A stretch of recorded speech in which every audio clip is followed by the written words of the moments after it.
പരിശുദ്ധമായ റമദാനിലെ നോമ്പ് കാലത്തിനു ശേഷം സ്നേഹത്തിന്റെയും സാഹോദര്യത്തിന്റെയും പരസ്പരം പങ്കുവെക്കലിന്റെയും ചേർത്ത് നിൽപ്പിന്റെയും സന്ദേശങ്ങൾ നമ്മിലേക്ക് എത്തിച്ചു. പരിശുദ്ധമായ റമദാൻ നമ്മിൽ നിന്ന് വിട ചോദിച്ച് ഈദുൽ ഫിത്തർ വന്നു ചേർന്നിരിക്കുകയാണ്.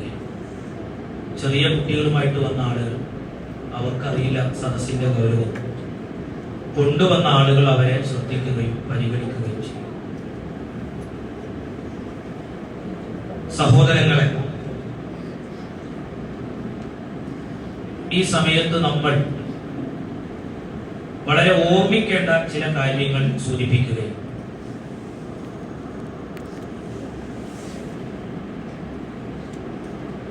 നമ്മളെല്ലാവരും പുതിയ വസ്ത്രം ധരിച്ച് അത്തറ് പൂശി പെരുന്നാളിന്റെ സന്തോഷത്തോടു കൂടെ തന്നെയാണ് അള്ളാഹുവിന്റെ ഭവനമാകുന്ന പള്ളിയിൽ നമ്മളെല്ലാവരും ഒത്തുകൂടിയിട്ടുണ്ട്. ഈ ചെറിയ പെരുന്നാൾ കാലത്ത് നമ്മൾ ഇങ്ങനെയൊക്കെ സന്തോഷിക്കുമ്പോൾ വേദനയോടുകൂടെ നമുക്ക് മറക്കാൻ കഴിയാത്ത ചില മനുഷ്യരുണ്ട് നമ്മുടെ ചുറ്റുപാട്. പ്രത്യേകിച്ച് എല്ലാവരും ഒക്കെ നീറ്റ് പോകണം. പ്രത്യേകിച്ച് നമ്മൾ ജീവിക്കുന്ന ഇന്ത്യ രാജ്യം വളരെയധികം ഗൗരവത്തിൽ ചില കാര്യങ്ങൾ നമ്മൾ അറിയേണ്ടതുണ്ട്, മനസ്സിലാക്കേണ്ടതുണ്ട്. അതിനനുസരിച്ച് വരും കാലങ്ങളിൽ പ്രവർത്തിക്കേണ്ടതുണ്ട്. നമ്മളൊക്കെ ഇവിടെ സന്തോഷത്തോടെ പെരുന്നാൾ ആഘോഷിച്ച് സുഭിക്ഷമായ ഭക്ഷണം കഴിക്കുമ്പോൾ ഉത്തരേന്ത്യൻ മുസ്ലിമീങ്ങളുടെ പെരുന്നാൾ ഭീതിയാണ്. ഈ കഴിഞ്ഞ നോമ്പ് 26-നാണ് കാശ്മീരിലെ ഗ്രാൻഡ് മസ്ജിദ്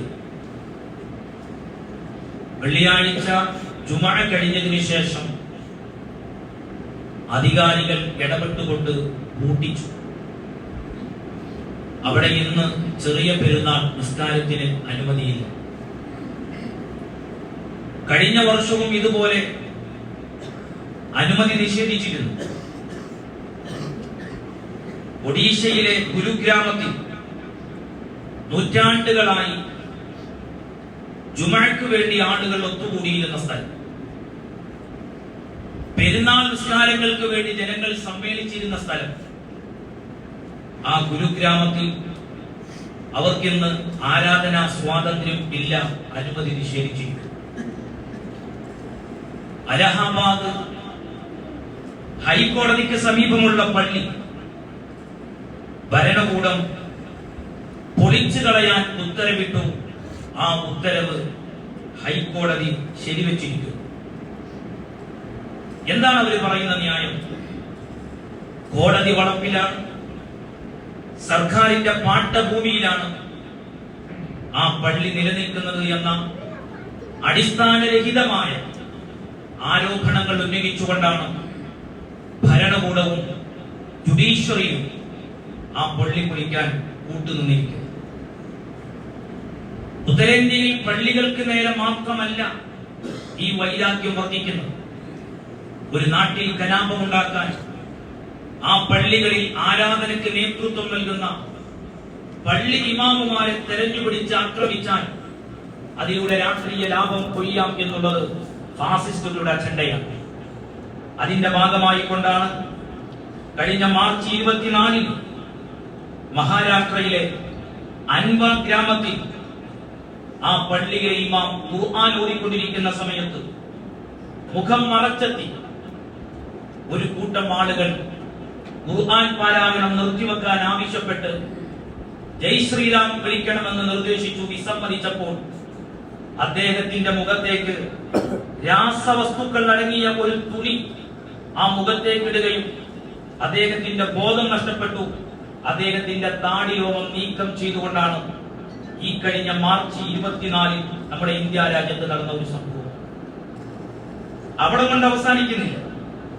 മാർച്ച് 26, 2 ദിവസം കഴിഞ്ഞതേ ഉള്ളൂ. മാർച്ച് 26-നാണ് ഉത്തർപ്രദേശിലെ കുശീനഗർ ജില്ലയിൽ മുഹമ്മദ് കമ്രാൻ എന്ന് പറയുന്ന പള്ളി ഇമാമിനെ വീട്ടിൽ കയറി അതിക്രമിച്ചത്. പോലീസിൽ പരാതിപ്പെട്ടപ്പോൾ പോലും പോലീസ് നടപടിയെടുക്കാൻ വിസമ്മതിച്ചു എന്നാണ് മാധ്യമങ്ങൾ റിപ്പോർട്ട് ചെയ്തത്. ബാംഗ്ലൂർ സിറ്റിയിൽ കർണാടക ട്രാൻസ്പോർട്ട് കോർപ്പറേഷന്റെ ബസ്സിൽ കണ്ടക്ടർ തൊപ്പി ധരിച്ചതിന്റെ പേരിൽ ആ ബസ്സിൽ യാത്ര ചെയ്തിരുന്ന ഒരു സംഘി വനിത ആ ഡ്രൈവറോട് തട്ടിക്കയറുകയും ആ പെണ്ണിനെ അനുകൂലിച്ചുകൊണ്ട് പല പേരും രംഗത്ത് വരികയും വിശ്വാസത്തിന്റെ ഭാഗമായി കരുതുന്ന ആ തൊപ്പി ആ ഡ്രൈവർ അഴിച്ചു വെക്കേണ്ടി വന്നത് ഏതാനും നാളുകൾക്ക് മുമ്പാണ്. എന്നാൽ ഇതേ സംഭവം കഴിഞ്ഞതിന്റെ തൊട്ടു പിറ്റേ ദിവസം മറ്റൊരു സംഭവം ഇന്ത്യയിൽ നടന്നു. ആരും പ്രതിഷേധിച്ചില്ല. എന്തായിരുന്നു സംഭവം? ചന്ദ്രയാൻ 3 വിക്ഷേപണത്തിന് മുന്നോടിയായി തിരുപ്പതി ക്ഷേത്രത്തിലെ ദേവന്റെ അനുഗ്രഹം വാങ്ങാൻ പോയത് ISRO ശാസ്ത്രജ്ഞരായിരുന്നു. എങ്ങനെയാണ് അവർ പോയത്? ചന്ദ്രയാന്റെ ഒരു ചെറിയ പതിപ്പ് ആ അനുഗ്രഹം വാങ്ങിക്കുന്നതിന് അവർ കൊണ്ടുപോയിരുന്നു. നമ്മുടെ രാജ്യത്തൊരു നിയമവും ആ നിയമം ഒരിക്കലും സർക്കാർ സ്ഥാപനങ്ങളിൽ മതാചാരമോ മതചിഹ്നങ്ങളോ പാടില്ല എന്നാണ്. അതേ സമയത്ത് ബസ്സിലെ കണ്ടക്ടർ വ്യക്തിപരമായി അദ്ദേഹം വിശ്വാസം കാത്തു സൂക്ഷിച്ചു എന്നതാണ് ഇപ്പോൾ. പൊട്ടു ധരിക്കുന്നതിന് തെറ്റില്ല, കുരിശണിയുന്നതിന് തെറ്റില്ല, തൊപ്പി ധരിക്കുന്നതിന് തെറ്റില്ല. ഇന്ത്യയുടെ ഭരണഘടന ആർട്ടിക്കിൾ 14 അതാണ് നമ്മളോട് വിളിച്ചു പറയുന്നത്. അതേ സമയത്ത് ഇവിടെ സർക്കാർ സംവിധാനത്തിലാണ് മതചിഹ്നങ്ങളും മതാചാരങ്ങളും നടക്കുന്നത്. ബ്രാഹ്മണിക രീതിയിലാണ് അവിടെ പ്രാർത്ഥന നടന്നത്. സർക്കാർ സംവിധാനങ്ങൾ അതിനുവേണ്ടി അവർ ഉപയോഗപ്പെടുത്തുന്നു. ആർക്കും പ്രതിഷേധമില്ല. നിങ്ങൾ ആലോചിച്ച് നോക്കണം, പുതിയ പാർലമെന്റിന്റെ ഉദ്ഘാടനം ഏത് രീതിയിലാണ് നടന്നത് എന്ന് ഞാൻ പറയേണ്ട കാര്യമില്ല. മാത്രമല്ല, നിങ്ങൾ ആലോചിച്ച് നോക്കൂ, ഒരു മുസ്ലിമാന്റെ തൊപ്പിയാണ് ഇവർക്ക് പ്രശ്നം. അതേ സമയത്ത് ഒരു സിഖുകാരൻ ധരിക്കുന്ന തലപ്പാവോ കൃപാണയോ ആണെങ്കിൽ വിമർശിക്കാൻ, എതിർക്കാൻ ഇന്ത്യ രാജ്യത്താരും വരുന്നില്ല. ഇതുകൊണ്ടാണ് അമേരിക്കൻ ആസ്ഥാനമായി പ്രവർത്തിക്കുന്ന ഇന്ത്യ ഗേറ്റ് ലാബിന്റെ റിപ്പോർട്ട് പ്രകാരം ഇതൊക്കെ നമ്മൾ അറിയേണ്ടത്, ഇതൊക്കെ നമ്മൾ മനസ്സിലാക്കേണ്ടതാണ്. ഒരു വർഷത്തിന്റെ ഉള്ളിൽ മാത്രം നമ്മുടെ രാജ്യത്ത് വർഗീയ പ്രചരണങ്ങളും പ്രഭാഷണങ്ങളും പ്രവർത്തനങ്ങളും വർദ്ധിക്കുന്നു. 668 കേസുകൾ ഒരു കൊല്ലത്തിൽ റിപ്പോർട്ട് ചെയ്യുന്നു. ആശങ്കയോടെ ലോകരാഷ്ട്രങ്ങൾ നോക്കിക്കാണുന്നു. ഈ 668 കേസുകളിൽ 75% ഇന്ന് ഇന്ത്യ ഭരിക്കുന്ന ഒരു പാർട്ടി ഭരിക്കുന്ന സംസ്ഥാനത്താണ് എന്നുകൂടെ കൂട്ടി വായിക്കുമ്പോൾ ആസൂത്രിതമായ ഒരു നീക്കമാണ് ഇന്ത്യയിലെ ന്യൂനപക്ഷത്തിനെതിരെ നടക്കുന്നത് എന്ന് പറയാതിരിക്കാൻ നിർവാഹമില്ല. ഇനി മാത്രമല്ല, നിങ്ങൾ ആലോചിച്ച് നോക്കുക, കഴിഞ്ഞ 2022 ഫെബ്രുവരി മാസത്തിൽ US-ൽ നടന്ന ഒരു ചടങ്ങിൽ പ്രമുഖ രാഷ്ട്രീയ ആക്ടിവിസ്റ്റുമായിട്ടുള്ള നോം ചോംസ്കി പറഞ്ഞ ഒരു കാര്യമുണ്ട്. ഇന്ത്യയിൽ വർദ്ധിച്ചു വരുന്ന വർഗീയ പ്രചാരണത്തിലുള്ള ആശങ്ക പങ്കുവെക്കലായിരുന്നു. ഞാൻ എന്തിനായിരുന്നു പറഞ്ഞത്? ഞാൻ എന്തിനാണ് ഒരു പെരുന്നാൾ ദിവസം പെരുന്നാളിൽ ഒത്തുകൂടിയ വിശ്വാസികളോട് പറയുന്നത്, ഈ വരുന്ന 26-ന് നടക്കുന്ന ഇന്ത്യയിലെ തെരഞ്ഞെടുപ്പ് അത് നമ്മുടെ നിലനിൽപ്പിന്റെ തെരഞ്ഞെടുപ്പ് കൂടെയാണ് എന്ന് ഗൗരവത്തിൽ പറയാൻ തന്നെയാണ്. അതുകൊണ്ട് ആ സമയത്ത് വിരുന്ന് പോയി, ആ സമയത്ത് ടൂറ് പോയി നമ്മൾ നഷ്ടപ്പെടുത്തേണ്ടതല്ല. നമ്മുടെ ഇന്ത്യ രാജ്യത്ത് ഇന്ത്യയിലെ പൗരന്മാരെ 2 രീതിയിൽ നോക്കിക്കാണുന്ന ഈ ഭരണകൂടത്തിന്റെ അന്ത്യം കുറിക്കേണ്ടത് മതേതര കാഴ്ചപ്പാടുള്ളവർക്ക് അനിവാര്യമാണ്. അതുകൊണ്ട് തന്നെ ജാഗ്രതയോടുകൂടെ ആ കാര്യം ശ്രദ്ധിക്കണം എന്ന് പറയാൻ. മറ്റൊന്ന്, നമുക്ക് എങ്ങനെയാണ് അതിരുവിട്ട ആഘോഷങ്ങളിലേക്ക് പോകാനാവുക? എങ്ങനെയാണ് നമുക്ക് അതിരുവിട്ട ആഘോഷങ്ങളിലേക്ക് പോകാനാവുക? ഞാൻ ഇന്നലെ പല സ്ഥലങ്ങളിലും പടക്കം പൊട്ടുന്ന ഒച്ച കേട്ടു. നമ്മുടെ മനസ്സ് വേദനിച്ചു. പടക്കം പൊട്ടിച്ചതിന്റെ പേരിലല്ല, ഇതുപോലെയുള്ള ബഹളം കേൾക്കുന്നുണ്ടെന്ന് ഗസയിൽ നമ്മൾ പെരുന്നാളിന് പടക്കം പൊട്ടിച്ച് ആഘോഷിക്കുമ്പോൾ അവര് ബോംബ് പൊട്ടി ഭീതിയിലാണ്. നിങ്ങൾ ആലോചിക്കണം, ഇന്നേക്കും 186 ദിവസമായി ഇസ്രായേൽ എന്ന് പറയുന്ന ജൂതരാഷ്ട്രത്തിന്റെ കിരാതമായ ആക്രമണം ഫലസ്തീനിൽ വളരെയധികം ക്രൂരമായ രീതിയിൽ തുടർന്നുകൊണ്ടിരിക്കുകയാണ്. എത്ര മരണം അവിടെ റിപ്പോർട്ട് ചെയ്തു? ഔദ്യോഗികമായ കണക്ക് പ്രകാരം 33,360. ഞാൻ ഈ പറയുന്ന കണക്കിന്റെ സദസ്സിലിരിക്കുന്ന ചെറുപ്പക്കാര് നെഞ്ചത്ത് കൈവച്ചുകൊണ്ട് ചിന്തിച്ചു വേണം ഇന്നത്തെ പെരുന്നാൾ നിസ്കാരത്തിന് ശേഷം ഈദാഘോഷത്തിന്റെ കോലങ്ങൾ നമ്മൾ തിരഞ്ഞെടുക്കാൻ. 33,360 മയ്യത്താണ് ഫലസ്തീനിൽ 186 ദിവസത്തിന്റെ ഉള്ളിൽ ഔദ്യോഗിക കണക്ക് പ്രകാരം കിട്ടിയിരിക്കുന്നു. ഈ കണക്ക് 100% ശരിയല്ല. ഇതിനപ്പുറമുണ്ട് എന്ന് നമുക്കറിയാം. അത് മാത്രമല്ല, ഈ 33,360 13,800 കുട്ടികളാണ്. 13,800 കുട്ടികൾ. ഭാവിയുടെ പ്രതീക്ഷയായി വളരേണ്ട മക്കളെ ഇസ്രായേൽ കൊന്നുതള്ളി. 1000-ലധികം കുട്ടികൾക്കാണ് അവിടെ കാലുകൾ നഷ്ടമായിട്ടുള്ളത്. ജീവിക്കാൻ വിട്ടവരെ അവനെ തന്നെ ഇസ്രായേൽ കാണിച്ച ക്രൂരതയുടെ രീതിയാണ്. 1000-ലധികം കുട്ടികൾക്ക് കാലുകൾ നഷ്ടമായി എന്ന് പറയും. 78,815 പേര് പരിക്ക് പറ്റി കഴിയുകയാണ്. ഇത് പറയുമ്പോൾ നമ്മൾ മനസ്സിലാക്കണം, അവിടെ കണ്ടമാനം ആശുപത്രിയുണ്ട് ചികിത്സിക്കാനും. 36-ൽ 10 ആശുപത്രികൾ മാത്രമാണ് ഇനി ശേഷിക്കുന്നത്. ആ 10 ആശുപത്രികൾ നോക്കൂ നിങ്ങൾ. ഏറ്റവും ഈ 36-ൽ ഏറ്റവും വലിയ ആശുപത്രിയായിരുന്നു ഷിഫ ഹോസ്പിറ്റൽ. ആ ഷിഫ ഹോസ്പിറ്റൽ പൂർണ്ണമായും ഇസ്രായേൽ തകർത്ത് കളഞ്ഞു. ഞാൻ നേരത്തെ സൂചിപ്പിച്ചിട്ടുണ്ട്, ഒരു ഡോക്ടർ അവിടെ പോയി പരിചരിച്ചതിന് ശേഷം വന്നു അദ്ദേഹം ഇവിടെ പങ്കുവെച്ച കാര്യം. അദ്ദേഹത്തിന്റെ 35 വർഷക്കാലത്തെ മെഡിക്കൽ ജീവിതത്തിൽ അയാൾ പറയുന്നത്, ഞാൻ ഇത്രയും ദയനീയമായ ഒരു രംഗം എന്റെ മെഡിക്കൽ ജീവിതത്തിൽ കാണേണ്ടി വന്നിട്ടില്ല. 90%-ലധികം മുഖം പൊള്ളലേറ്റ ഒരു പെൺകുട്ടിയുടെ എല്ലുകൾ പുറത്തേക്ക് ഉന്തി നിൽക്കുന്നു. ആ പെൺകുട്ടിയെ ജീവിതത്തിലേക്ക് കൊണ്ടുവരാൻ ഞങ്ങൾക്ക് കഴിയുമെന്ന് പ്രതീക്ഷയൊന്നുമില്ല. പക്ഷേ വേദനയില്ലാത്ത ഒരു ലോകത്തേക്ക് അവളെ പറഞ്ഞേക്കുന്നത് വരെ വേദനയില്ലാതെ ജീവിക്കാൻ കൊടുക്കാൻ പറ്റാവുന്ന ഞങ്ങളുടെ കയ്യിലുള്ള മോർഫിൻ എന്ന് പറയുന്ന ഗുളിക പോലും ഫലസ്തീനിലെ ഗസയിലെ നമ്മുടെ സഹോദരങ്ങൾക്ക് കൊടുക്കാനില്ല എന്ന് പറയുമ്പോൾ ആലോചിച്ചു വേണം പെരുന്നാൾ നിസ്കാരത്തിന് ശേഷം ആഘോഷത്തിന്റെ രീതി നമ്മൾ തിരഞ്ഞെടുക്കാൻ. സ്രഷ്ടാവായ ദൈവം തമ്പുരാൻ പുറത്തുപോയെന്ന് നമ്മൾ ആലോചിക്കണം. മുസ്ലിമീങ്ങൾക്ക് ഐക്യദാർഢ്യം പ്രകടിപ്പിക്കാൻ കഴിയേണ്ടത് ആഭാസങ്ങളിലേക്ക് ഈ പെരുന്നാൾ ആഘോഷത്തെ മാറ്റാതെ പ്രാർത്ഥന കൊണ്ട് അവർക്കൊപ്പം ചേർന്ന് നിൽക്കുകയാണ്. തീർന്നില്ല സഹോദരങ്ങളെ, നോക്കൂ നിങ്ങൾ പട്ടിണിയുടെ അവസ്ഥ. നമ്മളൊക്കെ ഇന്ന് എന്തെല്ലാം ഭക്ഷണങ്ങളാണ് കഴിക്കാൻ പോകുന്നത്. എന്നാൽ ഫലസ്തീനിലെ ഗസയിൽ 23 ലക്ഷത്തിലധികം ആളുകൾ പട്ടിണി കിടക്കുകയാണ്. അവിടേക്ക് കാര്യമായ ഭക്ഷണ സംവിധാനം എത്തിക്കാൻ പോലും സന്നദ്ധ സംഘടനകൾ തയ്യാറായിട്ട് പോലും മനുഷ്യത്വം മരവിച്ചു പോയ ഇസ്രായേലിന്റെ കാട്ടാള ഭരണകൂടം തയ്യാറാകുന്നില്ല. അത് മാത്രമല്ല, പോഷകാഹാരം കുറവ് കാരണം കുട്ടികൾ കൂട്ടത്തോടെ മരിക്കുന്നു എന്ന് നമ്മൾ അറിഞ്ഞുകൊണ്ടിരിക്കുന്നു മീഡിയകളിലൂടെ. 19 ലക്ഷം പേർക്കാണ് വീടും നാടും നഷ്ടമായിട്ടുള്ളത് ഫലസ്തീനിൽ. 17,000-ലധികം കുട്ടികൾ മാതാപിതാക്കളിൽ ഒറ്റപ്പെട്ടു. പലരുടെയും പാപ്പ മരിച്ചു, പലരുടെയും പാപ്പയും ഉമ്മയും മരിച്ചു. അവരെ എവിടെയാണെന്ന് പോലും അറിയാതെ ഒറ്റപ്പെടലിന്റെ വേദനയിൽ തള്ളി നീക്കുന്ന ജീവിതങ്ങൾ 17,000-ലധികം കുട്ടികളുണ്ട്.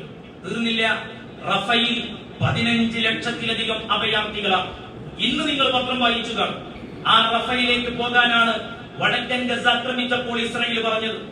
അങ്ങനെ വടക്കൻ ഗസയിലേക്ക് അവർ പാലായനം ചെയ്തു. അവർ അഭയം തേടിയത് റഫയിൽ അഭയാർത്ഥി ക്യാമ്പുകളിലാണ്. എന്നാൽ ഇന്ന് നെതന്യാഹു പറഞ്ഞിരിക്കുന്നു, ഇന്നലെ പറഞ്ഞിരിക്കുന്നു, റഫ ആക്രമണത്തിനുള്ള ഡേറ്റ് ഞങ്ങൾ കുറിച്ചു വെച്ചിരിക്കുന്നു എന്ന്. അവരെങ്ങോട്ട് പോകും? പൂർണ്ണമായും ഫലസ്തീനിനെ ഇല്ലാതെയാക്കുക എന്നതാണ് ഇസ്രായേൽ മുന്നോട്ട് വെക്കുന്ന നയം. ഗസയിൽ മാത്രം നോക്കൂ നിങ്ങൾ, 62% വീടുകളാണ് അവിടെ തകർന്നു പോയത്. ഒരിക്കലും പഴയ ഗസ തിരിച്ചു കൊണ്ടുവരാൻ കഴിയില്ല എന്ന് ഫലസ്തീനിലുള്ള അനുഭവം വെച്ചുകൊണ്ട് അവർ വേദനയോടെ ലോകത്തോട് വിളിച്ചു പറയുകയാണ്. 2,90,820 വീടുകൾ ഗസയിൽ തകർന്നു എന്നാണ് ഔദ്യോഗികമായ കണക്കുകൾ പറയുന്നത്. 10 ലക്ഷം ആളുകൾ ഭവനരഹിതരായി. പൊതുമേഖലയിൽ ഈ യുദ്ധം മൂലം വന്ന നഷ്ടം $18.5 ബില്യൺ നഷ്ടം ഈ യുദ്ധത്തിലൂടെ വരുത്തി വെച്ചിട്ടുണ്ട്. 80% സ്കൂളുകൾ ഇല്ലാതെയായി. 6 ലക്ഷത്തിലധികം കുട്ടികൾക്ക് പഠനം മുടങ്ങിപ്പോയി. ഇതൊക്കെയാണ് ഇന്ന് നമ്മൾ കാണുന്ന ഫലസ്തീനിന്റെ ഈ പെരുന്നാൾ ദിവസത്തിലുള്ള ചിത്രം. അത് മാത്രമല്ല, വേദനയോടെ ഇന്ന് മാധ്യമങ്ങൾ റിപ്പോർട്ട് ചെയ്തു, ഖാൻ യൂനിസ്, ആ ഖാൻ യൂനിസിലേക്ക് ജനങ്ങൾ 3-4 മാസത്തിന് ശേഷം തിരിച്ചെത്തി. ഖാൻ യൂനിസിൽ നിന്ന് ഇസ്രായേലിന്റെ സൈന്യം പിൻവാങ്ങി. അത് ലോക രാജ്യങ്ങളുടെ സമ്മർദ്ദത്തിന് വഴങ്ങി ഒരു തന്ത്രം മാത്രമാണ്, താൽക്കാലികമായ ഒരു പിന്മാറ്റം മാത്രമാണെന്ന് എല്ലാവർക്കും അറിയാം. ഞങ്ങൾ അവർ പറയുന്നത് മാനിക്കുന്നു എന്ന് ഇസ്രായേലിന്റെ ഭരണകൂടം ലോകത്തെ അറിയിക്കാനുള്ള ഒരു തന്ത്രം മാത്രം. ഖാൻ യൂനിസിൽ നിന്ന് അവർ പിന്മാറിയപ്പോ എന്താണ് അവിടെ നടന്നത്? 3-4 മാസം കഴിഞ്ഞിട്ട് തിരിച്ചു വരുമ്പോ അവർ കാണുന്ന കാഴ്ച എന്താണെന്നറിയോ? ഈ 4 മാസത്തോളം അവശിഷ്ടങ്ങൾക്കിടയിൽ അഴുകിക്കിടക്കുന്ന വേണ്ടപ്പെട്ടവരുടെ മൃതദേഹങ്ങൾക്ക് മുന്നിൽ അവർ നിലവിളിക്കുകയാണ്. അവർക്ക് തുറക്കാൻ വാതിലുകളില്ല, മതിലുകളില്ല, വീടില്ല, അവർക്ക് സ്കൂളില്ല, ആശുപത്രിയില്ല, ഒന്നുമില്ല. ഇങ്ങനെയുള്ള ജനങ്ങൾ അവിടെ നെട്ടോട്ടമിട്ടോടുമ്പോൾ നമ്മൾ എങ്ങോട്ടാണ് പെരുന്നാളിന്റെ പേരിൽ ആഭാസങ്ങളിലേക്ക് പോകുന്നത്? ഇത്തിരിയെങ്കിലും ഈമാൻ ഖൽബിലുണ്ടെങ്കിൽ നമുക്ക് ഇന്നത്തെ ദിവസം അത്തരം ഒരു കാര്യത്തിലേക്കല്ല, തുടർന്നുള്ള ദിവസങ്ങളിലാണെങ്കിലും അത്തരം ഒരു കാര്യങ്ങളിലേക്ക് പോകാൻ കഴിയുകയില്ല. വല്ലാത്ത സങ്കടകരമായ കാര്യങ്ങളാണ് അവിടെ നിന്ന് കാണുന്നത്. അതുകൊണ്ട് സഹോദരങ്ങളെ, ഞാൻ ഇതൊക്കെ പറഞ്ഞത് എന്തിനാണ്? ഇതൊക്കെ നമ്മൾ ഓർമ്മിക്കട്ടെ. ഒരു മുസ്ലിം മറ്റൊരു മുസ്ലിമിന്റെ സഹോദരനാണെന്ന് പ്രവാചക അധ്യാപനമില്ലേ? അവന്റെ വേദന, അവിടെ മരിച്ചവർ ഒരുപക്ഷെ നമ്മൾ ആരുമല്ല എന്ന് തോന്നണ്ട. അവർ നമ്മുടെ പെങ്ങന്മാരാണ്, അവർ നമ്മുടെ സ്വന്തം മക്കളാണ്, അവർ നമ്മുടെ മാതാപിതാക്കളാണ്. ഒരു കുട്ടിയുടെ വേദന മാധ്യമങ്ങൾ റിപ്പോർട്ട് ചെയ്തിരുന്നു. എന്റെ ഉമ്മ മരിച്ചുപോയി, ആ ഉമ്മന്റെ കൂടെ ഞാനും മരിച്ചിരുന്നെങ്കിൽ നന്നായിരുന്നു എന്ന്. ആ കുട്ടിക്ക് ജീവിക്കാൻ കൊതിയില്ല. ജീവിക്കുന്ന കുട്ടികൾ തന്നെ ആരോഗ്യ പ്രശ്നങ്ങൾ നേരിടുന്നു, പോഷകാഹാര കുറവുകൾ കാരണം അവർ മരിക്കുന്നു. നിങ്ങൾ ആലോചിച്ച് നോക്കൂ, മക്കളുള്ള ഒരു കുടുംബത്തിൽ ജീവിക്കുന്ന നമുക്ക് എങ്ങനെ താങ്ങാനാകും ഇത്? എങ്ങനെ ഉൾക്കൊള്ളാനാകും? അതുകൊണ്ട് എന്റെ സഹോദരങ്ങളെ, ഈ സദസ്സ് ദുആഇന്റെ മജ്‌ലിസാണ്. അവർക്ക് വേണ്ടി നമ്മൾ പ്രാർത്ഥിക്കണം. അല്ലാഹു ഫലസ്തീൻ ജനതയ്ക്ക് ഇസ്സത്തും ഫത്ഹും നസറും അല്ലാഹു നൽകി അനുഗ്രഹിക്കുമാറാകട്ടെ. അവരുടെ ശത്രുക്കൾ ഇന്നലെ ബഹുമാനപ്പെട്ട ബദ്രുസ് സാദാത്ത് സയ്യിദ് ഇബ്രാഹിം ഖലീൽ ബുഖാരി തങ്ങൾ പിന്നെ യാദൃശ്ചികമായിട്ട് നമ്മുടെ പള്ളിയിൽ അസറിന്റെ ജമാഅത്തിന് പോകും. നമ്മൾ തങ്ങളോട് പറഞ്ഞു, റമദാനിലെ അവസാനത്തെ ഒരു നിസ്കാരമായിരിക്കും അസർ, ഇന്നലത്തെ അസർ അങ്ങനെ തന്നെ ആയി. അപ്പൊ അതുകൊണ്ട് തങ്ങൾ 2 വാക്ക് ദുആ ചെയ്തു തരണമെന്ന് പറഞ്ഞപ്പോ അൽഹംദുലില്ലാഹ് അരമണിക്കൂറിലധികം സമയമെടുത്ത് നമുക്ക് നല്ല നസീഹത്തും നല്ല ദുആവും നടത്തി തന്നു. ഇന്നലെ തങ്ങൾ പറഞ്ഞ കാര്യം ഇതിലേക്ക് സൂചിപ്പിച്ചുകൊണ്ട് പറഞ്ഞു. എന്തുകൊണ്ടാണ് നമ്മൾ ഇങ്ങനെ പരീക്ഷിക്കപ്പെടുന്നത്? നമ്മൾ എപ്പോഴെങ്കിലും ആലോചിച്ച് നോക്കിയിട്ട് ലോകത്ത് 57 മുസ്ലിം രാഷ്ട്രങ്ങളുണ്ട്. എന്താ നോക്കു കുട്ടികളാക്കുന്നത്? നബി സല്ലല്ലാഹു അലൈഹി വസല്ലം തങ്ങൾ പറഞ്ഞതാ, അന്ത്യനാളിൽ വിശ്വാസികൾ പരീക്ഷിക്കപ്പെടും. തീക്ഷ്ണമായ ഘട്ടങ്ങളിലൂടെ നമുക്ക് പോകേണ്ടി വരും. നമ്മളെ കാത്തിരിക്കുന്നത് ഈ പരീക്ഷണത്തിന്റെ നാളുകൾ തന്നെയാണ്. പക്ഷെ ഈ ഉമ്മത്തിനെ തോൽപ്പിക്കാൻ കഴിഞ്ഞിരുന്നില്ല. അതാണ് ബദരീങ്ങൾ നൽകുന്ന സന്ദേശം. അവർ ന്യൂനപക്ഷമായിരുന്നു. അവരെ കയ്യിൽ വലിയ ആയുധമൊന്നും ഉണ്ടായിരുന്നില്ല. ആയുധവും ആൾഫലവും ഉണ്ടായിരുന്നത് അബൂജഹലിന്റെ നേതൃത്വത്തിലുള്ള ശത്രുപക്ഷത്തിനായിരുന്നു. എന്നിട്ടും അവർ തോറ്റു തുന്നം പാടി. ഈ 313 പേരുടെ മുന്നിൽ പരാജയം സംഭവിച്ചു. അവരിലെ വമ്പന്മാര് മരണത്തിന് കീഴടങ്ങി. ബദരീങ്ങൾ ആണ്ട് നമ്മൾ നടത്താറുണ്ട്. ബദരീങ്ങൾ നൽകുന്ന സന്ദേശം എന്താ? നിങ്ങളെ കയ്യിൽ ഈമാനുണ്ടോ? ഒരു ശക്തിക്കും നമ്മളെ തോൽപ്പിക്കാൻ കഴിയില്ല. കൈമോശം വന്നത് നമ്മുടെ ആയുധമാണ്. ആ ആയുധം ഈമാനാണ്. ഈമാൻ എന്ന് പറയുന്ന വജ്രായുധം. അപ്പൊ അള്ളാഹുവിലേക്ക് കൂടുതൽ ഇബാദത്ത് എടുത്തുകൊണ്ട് അടുക്കുകയാണ്. പള്ളികളൊക്കെ സജീവമായിരുന്നു റമദാനിൽ. അൽഹംദുലില്ലാഹ്. തറാവീഹിനും സുബഹിക്കും ഇഫ്താറിനും രാവുകളിലെ മജ്‌ലിസിനും എല്ലാം ജനനിബിഡം. എന്റെ പ്രിയപ്പെട്ടവരെ, റമദാൻ കഴിഞ്ഞാൽ ഈ നിസ്കാരം സുന്നത്തെയും ഇപ്പൊ നിസ്കരിച്ച നിസ്കാരം സുന്നത്താണ്. ഇന്ന് വരുന്ന ളുഹ്ർ ഫർളായ നിസ്കാരമാണ്. അത് നമുക്ക് ഖളാ ആയി പോയാൽ എങ്ങനെയാണ് റബ്ബ് നമ്മളെ പരീക്ഷിക്കാതിരിക്കുക? അതുകൊണ്ട് നല്ലവണ്ണം ഞാൻ എന്റെ സദസ്സിലിരിക്കുന്ന ചെറുപ്പക്കാരോട് പ്രത്യേകിച്ച് പറയുന്നു, ജമാഅത്തുകളിൽ കൃത്യനിഷ്ഠതയും കണിശതയും നമ്മൾ കാണിക്കും. കണിശതയും ഈ മഹലിലെ ആളുകളെ സംബന്ധിച്ചിടത്തോളം സുബഹി, അതുപോലെ തന്നെ മഗ്‌രിബ്, ഇശാ ഒക്കെ ഏറെക്കുറെ മഹലിൽ താമസിക്കുന്നവർക്ക് വരാൻ പറ്റുന്ന സൗകര്യമുള്ള സ്ഥലങ്ങളിൽ തന്നെയാണ് വീടുള്ളത്. അതുകൊണ്ട് റമദാനിൽ നമ്മൾ കാത്തു സൂക്ഷിച്ച ഈ ആത്മീയ താല്പര്യം തന്നെ, ഇബാദത്തുകളിലുള്ള ഈ താല്പര്യം, അത് തുടർത്തിക്കൊണ്ടുപോകാൻ നമുക്ക് കഴിയും. പൂർണ്ണമായും ഇസ്ലാമിക സംസ്കാരം നമ്മൾ ഉൾക്കൊള്ളുക, നമ്മളെ കുട്ടികളെ ആ സംസ്കാരത്തിൽ വളർത്തുക. ഇസ്ലാം കൈയൊഴിഞ്ഞാൽ റബ്ബിന്റെ പരീക്ഷണം. ആലോചിച്ച് നോക്കൂ, ഇന്ന് നമ്മളെ നിയന്ത്രിക്കുന്നത് നമ്മളല്ല. നമ്മൾ എന്ത് കഴിക്കണം എന്ന് പോലും ചിന്തിക്കാനുള്ള സ്വാതന്ത്ര്യത്തിൽ നമുക്ക് നഷ്ടപ്പെട്ടിട്ടുണ്ട്. നമ്മൾ ആരെങ്കിലും മനസ്സിലാക്കി? നമ്മൾ ആരുടെയൊക്കെയോ അടിമകളായി, കലിപ്പാവകളായി മാറി. ഏത് ഭക്ഷണം സെലക്ട് ചെയ്യണമെന്ന് ചിന്തിക്കാനുള്ളതില്ല. നമ്മൾക്ക് പലതും പറഞ്ഞു പഠിപ്പിച്ചു. ആ ഭക്ഷണത്തിന്റെ പിറകിൽ നമ്മൾ പോയി. അതിന്റെ കേടും അതിന്റെ നെറികേടും തിരിച്ചറിയാനുള്ള കഴിവുണ്ടായിട്ട് പോലും നമുക്കത് സെലക്ട് ചെയ്യാനുള്ള പക്വത ആരോ കൊള്ളയടിക്കപ്പെട്ടു പോയി. അത് തിരിച്ചു പിടിക്കാൻ നമുക്ക് കഴിയണം. നമ്മൾ ധരിക്കുന്ന വസ്ത്രം, ആ വസ്ത്രം നഗ്നത മറക്കാനുള്ളത്, മാന്യത അടയാളപ്പെടുത്തുന്നതാണ് ഒരു മനുഷ്യന്റെ വസ്ത്രം. ആ മനുഷ്യന്റെ വ്യക്തിത്വമാണത് വിളിച്ചു പറയുന്നത്. ആ വസ്ത്രത്തിന്റെ കോലം വഷളൻ പോലാണെങ്കിലോ, എന്നാ ആലോചിച്ച് നോക്കി, മാക്സി പോലുള്ള ഒരു കുപ്പായം ചെറുപ്പക്കാരി ധരിക്കും. ആരാ അവരെ കൊണ്ട് ഈ കുപ്പായം ധരിച്ചത്? ആ കുപ്പായം ധരിച്ചിട്ട് നിങ്ങൾ ആലോചിച്ച് നോക്കൂ, നിസ്കരിക്കാൻ വരുമ്പോ അവരെ പിറകിൽ നിന്ന് നിൽക്കുന്ന ഒരാള് കണ്ണു പൊത്തേണ്ടി വരികയാണ്. കാണാൻ പറ്റാത്തത് മുഴുവൻ അവന്റെ അടിവസ്ത്രത്തിന്റെ പ്ലെയിന്റ് നാമ പോലും വെളിയിലേക്ക് വരുന്ന രീതിയിൽ ഭക്ഷണ സംസ്കാരം. ആരാ നമ്മളോട് ഫാഷനാന്ന് പറഞ്ഞത്? നമ്മൾ ആരാ നശിപ്പിച്ചത്? നമ്മളെ ഇത്രയും വൃത്തികെട്ട ഒരാളുകളാക്കി മാറ്റിയത് ആരാന്നറിയോ? അതാണ് നമ്മൾ മനസ്സിലാക്കേണ്ടത്. നമ്മൾ ആർക്കെയോ നമ്മുടെ ബുദ്ധിയും തലച്ചോറും പണയം വെച്ചു. കഴിയും അവർക്ക് നമ്മളെ കൊള്ളയടിക്കാൻ. ആദ്യം അവർ നമ്മുടെ ആത്മീയത കൊള്ളയടിച്ചു, നമ്മുടെ സംസ്കാരം കൊള്ളയടിച്ചു. വെറും ജഡങ്ങളായി നമ്മൾ, ഈമാനില്ലാത്ത ജഡങ്ങൾ. അങ്ങനത്തെ ഒരു ജഡത്തെ തോൽപ്പിക്കാൻ സാമ്രാജ്യത്വത്തിന് ഒരു പണിയെടുക്കേണ്ട കാര്യമില്ല. അതുകൊണ്ടാണ് നമ്മുടെ സംസ്കാരം നമ്മൾ തിരിച്ചു പിടിക്കുന്നത്. നോക്കൂ, നിങ്ങൾ ബാർബർ ഷോപ്പുകളിൽ ഇന്ന് കാണുന്ന പരസ്യമുണ്ട്. നിങ്ങൾക്ക് ഏത് ഹെയർ സ്റ്റൈൽ വേണം എന്ന് നമ്മൾ ആരെങ്കിലും ആലോചിച്ചോ? ഞാൻ ഇസ്ലാമിന്റെ ഒരു വക്താവാണ്, എനിക്ക് എന്റെ ഒരു നേതാവുണ്ട്. ആ നേതാവ് മുഹമ്മദ് റസൂലുള്ളാഹി സ്വല്ലല്ലാഹു അലൈഹി വസല്ലം. നമ്മൾ ഗൗരവത്തിൽ ചിന്തിക്കണം. നമുക്ക് മരിച്ചിട്ട് ആഖിറത്തിൽ ഹബീബിന്റെ കയ്യിൽ നിന്ന് ഹൗദുൽ കൗസർ കുടിക്കണം. ആ മുസ്ലിം തങ്ങൾ ഹൗദുൽ കൗസറിന്റെ അടുത്തേക്ക് വരുമ്പോ, പോടാ, നീ എന്റെ സുന്നത്ത് സ്വീകരിക്കാൻ ഞാൻ പറഞ്ഞത് കേൾക്കാൻ താല്പര്യമില്ലാത്തവനായിരുന്നു, അനക്കൊരു തുള്ളി വെള്ളമില്ല എന്ന് പറഞ്ഞ് ചിലരെ ആട്ടിക്കളയുമെന്ന് നമ്മൾ കേട്ടിട്ടില്ല. അത്തരക്കാരിൽ ഒരു മെമ്പറായിട്ട് നമ്മൾ മാറാൻ പാടുണ്ട്. നിങ്ങൾ ആലോചിച്ചു, എങ്കിൽ ആ പുണ്യ നബി സ്വല്ലല്ലാഹു അലൈഹി വസല്ലം നമ്മളോടുള്ള ഇഷ്ടം കൊണ്ട്, നമ്മളോടുള്ള വാത്സ്യം കൊണ്ട്, നമ്മുടെ നരകം തിന്നാതിരിക്കാൻ, നമ്മുടെ സ്വർഗം നഷ്ടപ്പെട്ടു പോകാതിരിക്കാൻ ആ പ്രവാചകൻ നമ്മളോട് പറഞ്ഞു. എന്താ പറഞ്ഞത്? നിങ്ങൾ ഒരിക്കലും റസൂലുള്ള ഖസർ ഇഷ്ടപ്പെടുന്നത് നിരോധിച്ചതാണ്. മുടി ക്രോപ്പ് ചെയ്യും. അത് ജൂതന്മാരുടെ സ്വഭാവം. ആ ജൂതന്മാരുടെ സ്വഭാവത്തിലാണ് നമ്മളെ കുട്ടികളെ വളർത്തുന്നത്. ആലോചിച്ച് നോക്കൂ, ആരാണ് അതാണ് ഫാഷൻ എന്ന് നമ്മളെ പഠിപ്പിച്ചത്? അവിടെയാണ് അവർ ജയിച്ചത്.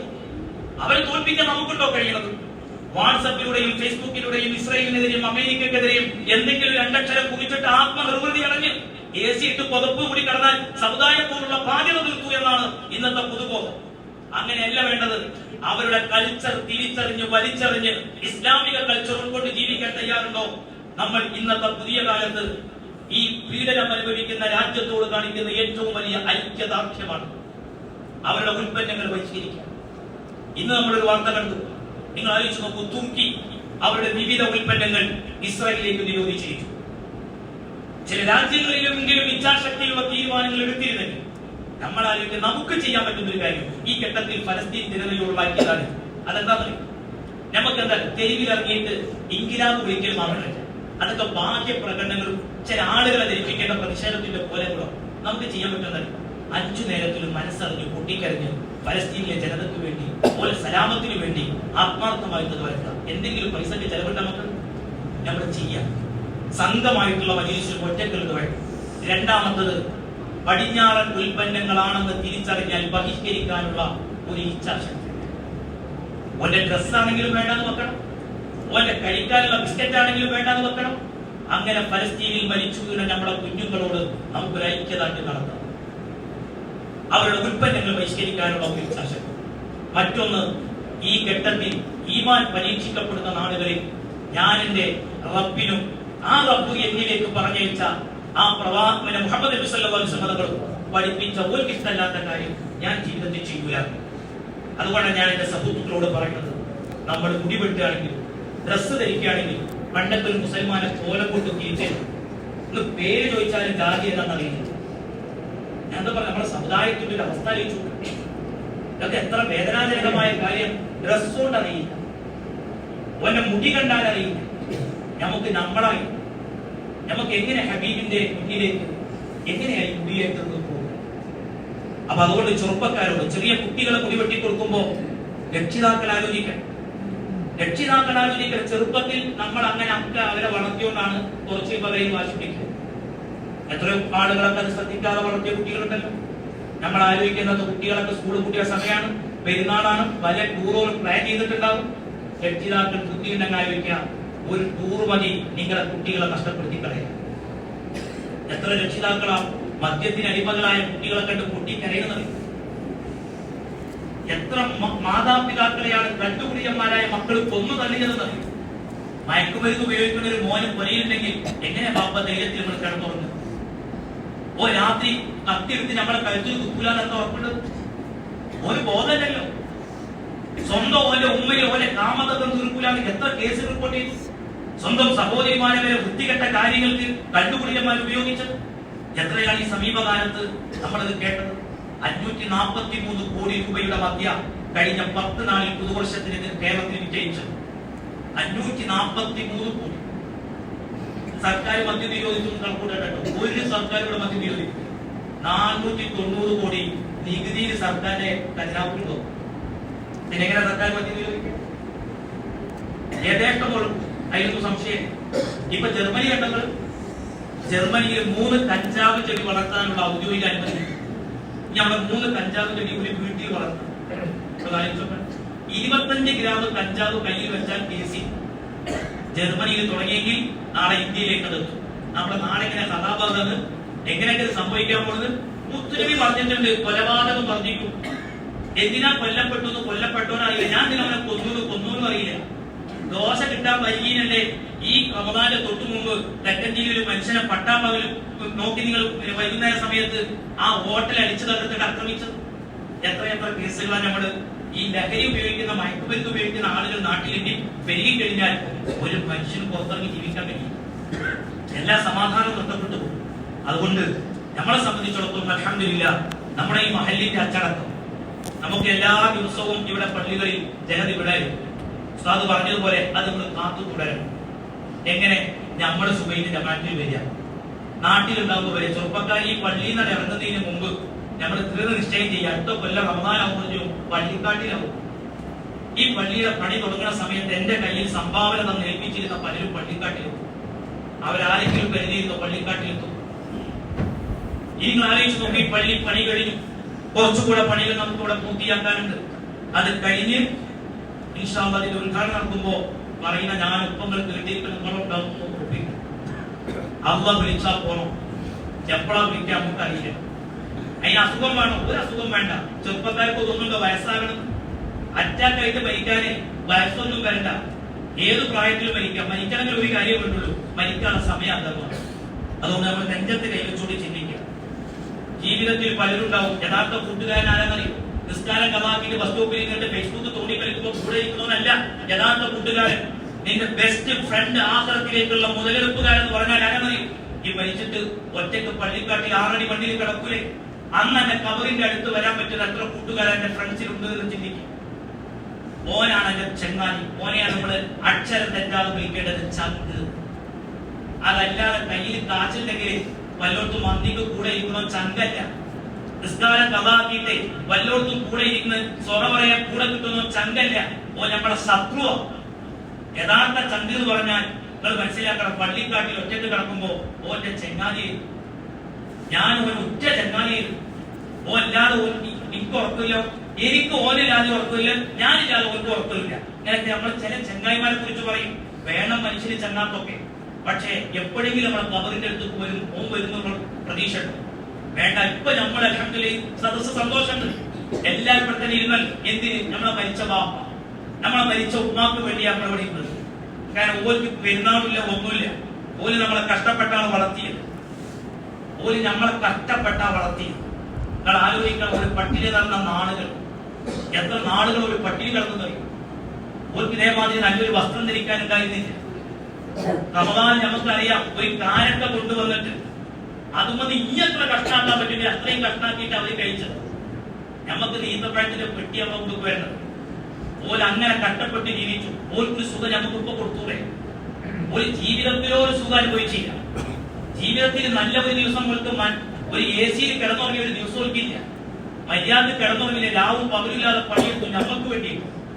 ആ ബാപ്പാന്റെ മുതല് കിട്ടിയ സ്ഥലത്ത് നമ്മൾ പുര വെച്ചു, മതിൽ കെട്ടി നമ്മളെ സ്ഥലം വേർതിരിച്ചു. ആ ഉപ്പാക്ക് വേണ്ടി എന്തെങ്കിലും കൊടുക്കുന്നതിൽ പിശുക്ക് കാണിക്കുമ്പോ ബാപ്പ പറയില്ലേ, എടാ പിശുക്ക, നിന്റെ സ്ഥലത്താണോ ഉപയോഗിക്കുന്നത്, ഇന്നെ എങ്ങനെയാണ് നമുക്ക് മറക്കാൻ കഴിയുന്നത്? നമ്മൾ ആലോചിക്കുക, ഓരോന്നും അറിയില്ലാന്ന് കരുതണ്ട, ഓരെല്ലാം അറിയും. നമ്മൾ ഓർക്ക് വേണ്ടി ചെയ്യുന്ന കാര്യത്തെ കാണും, അവരെല്ലാം അറിയും. അതുകൊണ്ടാണ് ഈ മഹല്ലിനുള്ള കടപ്പാട് എന്ന നിലയ്ക്ക് ഈ മഹല്ലത്തിനെ സ്നേഹിച്ച ആളുകൾ, ഈ മഹല്ലത്തിനെ സഹായിച്ച ആളുകൾ ജീവിതകാലത്ത് അവർ സംഭാവന തന്നതിനാലും എന്തിനാ തന്നത്? ഈ യാസീൻ പള്ളിയിൽ നടക്കുന്ന മജ്‌ലിസിൽ അവർ ഞങ്ങളെ മറക്കൂല, എപ്പോഴും ഓർമ്മിക്കും. നമ്മളെ പള്ളിയിൽ നടക്കുന്ന എല്ലാ മജ്‌ലിസുകളിലും